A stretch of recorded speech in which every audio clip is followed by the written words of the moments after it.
Welcome to teams kitchen secrets. ഇന്ന് നമ്മൾ ഒരു പപ്പായ ക്യാരറ്റ് തോരനാണ് ഉണ്ടാക്കുന്നത്. ഒന്നീ നമ്മൾ എപ്പോഴും ക്യാരറ്റ് തോരനായിരിക്കും, അല്ലെങ്കിൽ പപ്പായ തോരൻ. അപ്പം ഞാൻ ആലോചിച്ചപ്പോൾ ഇത് രണ്ടും കൂടെ മിക്സ് ചെയ്ത് ഉണ്ടാക്കിയാൽ നല്ല ടേസ്റ്റ് ആയിരിക്കും എന്ന് തോന്നി. കാരണം ഇതൊരു നല്ല പോലെ വിളഞ്ഞ ടൈപ്പ് ഒരു പപ്പായ എന്ന് വെച്ചിട്ട് പഴുത്തിട്ടില്ല കേട്ടോ. ആ ഒരു കളർ മാറി വന്നതേ ഉള്ളൂ. അപ്പോൾ ഇതിനൊരു ചെറിയൊരു മധുരത്തിൻ്റെ ഒരു ചെറിയ മധുരം, അതായത് ഈ ക്യാരറ്റിൻ്റെ പോലെ ഉള്ള ഒരു മധുരം കാണും. അപ്പം ഞാൻ ഓർത്തു ഇത് രണ്ടും കൂടെ ഒന്ന് മിക്സ് ചെയ്തിട്ട് തോരൻ വെച്ചാലോ ഒന്ന്. ഒരു ദിവസം ഞാൻ അങ്ങനെ ചെയ്ത് നോക്കി കേട്ടോ. അപ്പം നല്ല ടേസ്റ്റ് ഉണ്ട്. അതുപോലെ ഒരു പപ്പായ കിട്ടി. ഇതെൻ്റെ ബ്രദറിൻ്റെ വീട്ടിൽ നിന്ന് ഞാൻ കൊണ്ടുവന്നു പപ്പായ. അപ്പോൾ ഞാൻ വിചാരിച്ചു നിങ്ങൾക്ക് കൂടെ ഒന്ന് കാണിച്ചു തരാമെന്നേ.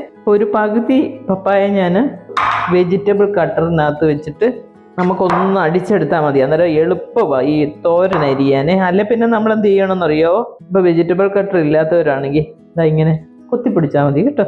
അപ്പോൾ ഇതുപോലൊരു ചെറിയ പീസസ് ആയിട്ട് അങ്ങോട്ട് നമുക്ക് പപ്പായ അരിഞ്ഞെടുക്കുക. അതുപോലെ തന്നെ ക്യാരറ്റും എൻ്റെയും പപ്പായ തോരൻ ഞാൻ സെപ്പറേറ്റ് വേറെ ഇട്ടിട്ടുണ്ട്. ഇതിപ്പോൾ രണ്ടും കൂടെ മിക്സ് ചെയ്തിട്ടുള്ളൊരു തോരനും കൂടെ കാണിക്കാം. കാരണം തോരനൊക്കെ നമ്മൾ എല്ലാ ദിവസവും നമ്മുടെ വീട്ടിൽ ഉണ്ടാക്കുന്നതല്ലേ. അതുപോലെ പപ്പായ അങ്ങ് അരിഞ്ഞു. അതേപോലെ തന്നെ ക്യാരറ്റും നമ്മൾ ആ തൊലി ഒന്ന് പീൽ ചെയ്ത് കളഞ്ഞിട്ട് നന്നായിട്ട് വാഷ് ചെയ്ത് വെച്ചേക്കുന്നതാണ്. പപ്പായയും നമ്മൾ തൊലി കളഞ്ഞിട്ട് വാഷ് ചെയ്ത് വെച്ചേക്കുന്നു. വൈറ്റമിൻസ് ഒക്കെ നന്നായിട്ട് അടങ്ങിയ ഒരു വെജിറ്റബിളാണ് ക്യാരറ്റ്. അതേപോലെ തന്നെ പപ്പായ, ക്യാരറ്റൊക്കെ വെറുതെ ആണേലും നന്നായിട്ടൊന്ന് വാഷ് ചെയ്തിട്ട് എല്ലാ ദിവസവും ഓരോന്ന് വീതം കഴിച്ചാൽ കണ്ണിനൊക്കെ കാഴ്ച നന്നായിട്ട് വരും. വൈറ്റമിൻ എ ഒക്കെ നന്നായിട്ട് അടങ്ങിയതല്ലേ. അപ്പോൾ നല്ല ഗുണമുള്ള സാധനങ്ങളാണ് കേട്ടോ ഈ രണ്ടെണ്ണവും. ഉണ്ടോ, ഇത് രണ്ടും നമ്മൾ ഇതുപോലെ അരിഞ്ഞെടുത്തിട്ടുണ്ട്. ഇനി നമുക്ക് ഇതിലേക്ക് കുറേശ്ശെ ഇട്ടിട്ട് നമുക്ക് ഒന്ന് പൊടിയായിട്ടൊന്ന് അരിഞ്ഞെടുക്കാവേ.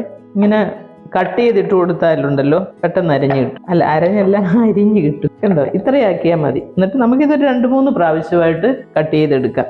പിന്നെ വേണ്ടത് നമുക്ക് തേങ്ങയാണ്. ഒരു വലിയ കപ്പ് തേങ്ങ നിറച്ചുണ്ട്. ഒരു 3 പച്ചമുളക്, ഒരു 1/4 ടീസ്പൂൺ ജീരകം, 1/4 ടീസ്പൂൺ മഞ്ഞൾ. ഇതൊന്ന് ചതച്ചെടുക്കണം. എന്നിട്ട് നമുക്ക് കുക്ക് ചെയ്യുന്നത് കാണാം. ഞാനൊരു കടായി ഇവിടെ വെച്ചിട്ട് ഒരു ടേബിൾ സ്പൂൺ വെളിച്ചെണ്ണ ഒഴിച്ചു കൊടുത്തിട്ടുണ്ട്. നമ്മളിതണ്ട ക്യാരറ്റും പപ്പായയും സെപ്പറേറ്റ് അരിഞ്ഞു വെച്ചിട്ടുണ്ട്. നല്ല പൊടിയായിട്ട് അരിഞ്ഞ് കിട്ടും കേട്ടോ. ഈ പപ്പായയുടെ കളർ കണ്ടിട്ട് ഇത് പഴുത്താന്ന് വിചാരിക്കരുതേ. ഇത് നല്ലപോലെ വിളഞ്ഞു വന്ന ആ ഒരു കളറാണ് കേട്ടോ. ഇനി നമുക്കിതിലേക്ക് ആവശ്യത്തിന് ഞാൻ കടുക് പൊട്ടിച്ചങ്ങ് വെക്കുകയാണേ. കടുക് ഇട്ട് കൊടുക്കുക. ഇതാകുമ്പോൾ നമുക്ക് കുറേ കൂടെ ഈസി അല്ലേ, അതുകൊണ്ടാണ് ഞാൻ ഇങ്ങനെ അങ്ങ് ചെയ്യുന്നത്. ഇനി ചുവന്നുള്ളി, ചെറിയ ഉള്ളി കേട്ടോ.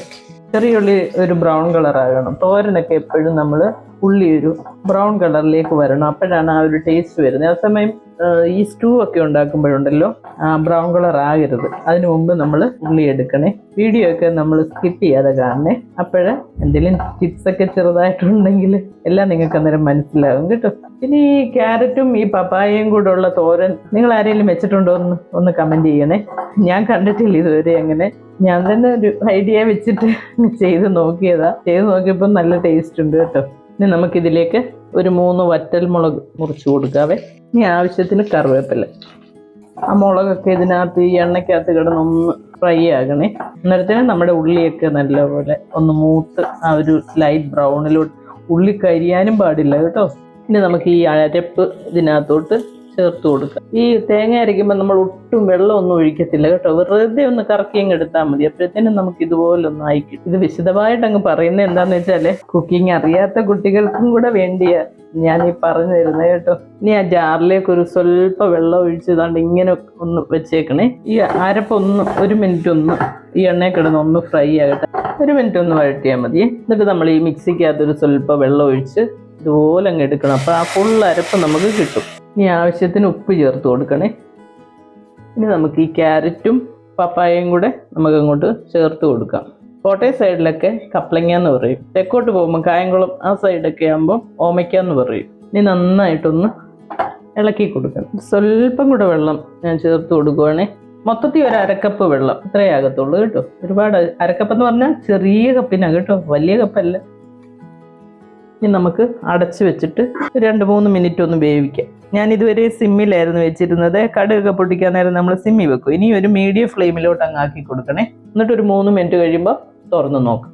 നമ്മളിതിവിടെ വേവിക്കാൻ തുടങ്ങിയിട്ട് ഒരു 3 മിനിറ്റായേ. നന്നായിട്ടൊന്ന് ഇളക്കി കൊടുക്കണം. ഇപ്പം താണ്ടെ കുറച്ച് വെള്ളമൊക്കെ അങ്ങ് വെച്ചിട്ടുണ്ട് കേട്ടോ. നമ്മൾ അധികം വെള്ളം ചേർത്തിട്ടില്ല, കാരണം ഇത് പെട്ടെന്ന് വെന്തോളും. ഇപ്പം നമ്മളൊരു മീഡിയം ഫ്ലെയിമിലാണ് വെച്ചിരുന്നത്. ഇനി എന്ത് കൊടുക്കണം, സിമ്മിലോട്ട് അങ്ങ് മാറ്റിയേക്കണേ. ഈ സമയത്ത് നമ്മൾ ഉപ്പൊക്കെ ഒന്ന് നോക്കിക്കോണേ.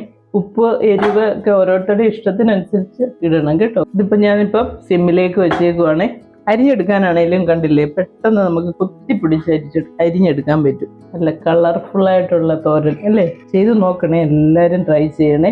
ഇങ്ങനെ ഇങ്ങോട്ട് ഒരു ബൗളിലോട്ട് എടുത്ത് വെച്ചു കൊടുത്താണ്ടല്ലോ എല്ലാവർക്കും ഇഷ്ടപ്പെടും. ഇനി നമുക്കൊരു 3 മിനിറ്റ് കഴിഞ്ഞ് നോക്കിയാൽ മതിയേ. നമുക്കിനി ഇതൊന്ന് തുറന്ന് നോക്കാം. 3 മിനിറ്റ് ആയിട്ടുണ്ട്. സിമ്മി വെച്ചിട്ട് നല്ല കളർഫുള്ളായിട്ടുള്ള തോരൻ അല്ലേ. ആ ഒരു 2 കളറായിട്ട് എന്തായാലും തോന്നും. ക്യാബേജും നമ്മൾ ഈ ക്യാരറ്റും കൂടി ഇട്ട് വെക്കുമ്പോഴും ഇതേ ഒരു കളറ് അല്ലേ. അതുപോലെ തന്നെ പപ്പായ ഇട്ട് വെച്ചാലും വളരെ ടേസ്റ്റിയും നല്ല ഗുണമുള്ള രണ്ടും അല്ലേ. ക്യാരറ്റും പപ്പായയും ഒരുപാട് ഗുണങ്ങളുള്ളതാണ്. പിന്നെ പപ്പായ ഞാൻ പറഞ്ഞേക്കാം, നമ്മുടെ വീട്ടിൽ തന്നെ കിട്ടുവാണെങ്കിൽ വളരെ നല്ലതാണ്.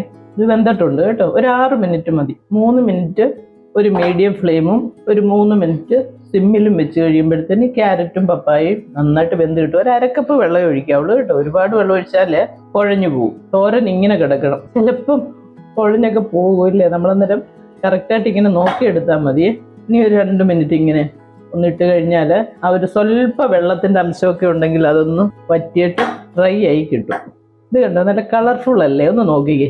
നമ്മൾ ഈ ഫുഡൊക്കെ പ്രസൻറ്റ് ചെയ്യുമ്പോഴുണ്ടല്ലോ നല്ല കളർഫുൾ ഐറ്റമൊക്കെ അങ്ങോട്ട് വെച്ച് കൊടുത്താണല്ലോ ഈ കഴിക്കാൻ വരുന്നവർക്ക് ഭയങ്കര ഒരു കാണുമ്പോൾ തന്നെ ഒരു ഭംഗി അല്ലേ. അപ്പോൾ ഇതിൻ്റെ ആ ഒരു ഓറഞ്ചും ഒരു വൈറ്റും ആ കറിവേപ്പിലയുടെ ഗ്രീനും ഇതിൻ്റെ റെഡും എല്ലാം കൂടെ അങ്ങോട്ട് ചേർന്ന് കാണുമ്പം ഒരു കളർഫുൾ തോരൻ. ഒരു വെജിറ്റബിൾ കട്ടർ ഉണ്ടെങ്കിൽ ശരിക്കും പറഞ്ഞാൽ ഭയങ്കര ഈസി ആയിട്ട് ഉണ്ടാക്കാവുന്ന സാധനമായത് കേട്ടോ. അപ്പോൾ എല്ലാവരും ഒന്ന് ട്രൈ ചെയ്യുക. ഞാൻ ഇതൊരു ബൗളിലേക്ക് മാറ്റാം. നല്ല അടിപൊളി ഒരു പപ്പായ ക്യാരറ്റ് തോരനാണ് ഇവിടെ ഉണ്ടാക്കിയേക്കുന്നത്. ഭയങ്കര ടേസ്റ്റ് ആയത് കേട്ടോ. ഞാൻ ഒറ്റ പ്രാവശ്യം ഇതൊന്ന് ട്രൈ ചെയ്തു, എനിക്കത് നന്നായിട്ട് ഇഷ്ടമായി. അപ്പോൾ ആ ഒരു കോമ്പിനേഷൻ എനിക്ക് നന്നായിട്ട് ഇഷ്ടമായപ്പം നിങ്ങളെ കൂടെ ഒന്ന് കാണിച്ചു തരാമെന്ന് വിചാരിച്ചു കേട്ടോ. അപ്പോൾ എല്ലാവരും ഇത് ട്രൈ ചെയ്യണം. നിങ്ങൾക്ക് എല്ലാവർക്കും ഇഷ്ടപ്പെടും. ഇതൊരു കളർഫുള്ളായിട്ടുള്ള ഒരു തോരനാണ്. അപ്പം എന്താ പറയുന്നത്, കുട്ടികൾക്കൊക്കെ കാണുമ്പോൾ ഭയങ്കരമായിട്ട് ഇൻട്രസ്റ്റ് തോന്നും. വെജിറ്റബിൾ കഴിക്കാത്ത പിള്ളേരൊക്കെ ഉണ്ടല്ലോ, അവർക്കൊക്കെ ഇത് ഉണ്ടാക്കി കൊടുക്കണം കേട്ടോ. എന്നിട്ട് എങ്ങനെ ഉണ്ടായിരുന്നെന്ന് എന്നോട് പറയണേ. അപ്പം നമുക്ക് അടുത്ത ഒരു വീഡിയോ ആയിട്ട് അടുത്ത ദിവസം കാണാം. Thank you.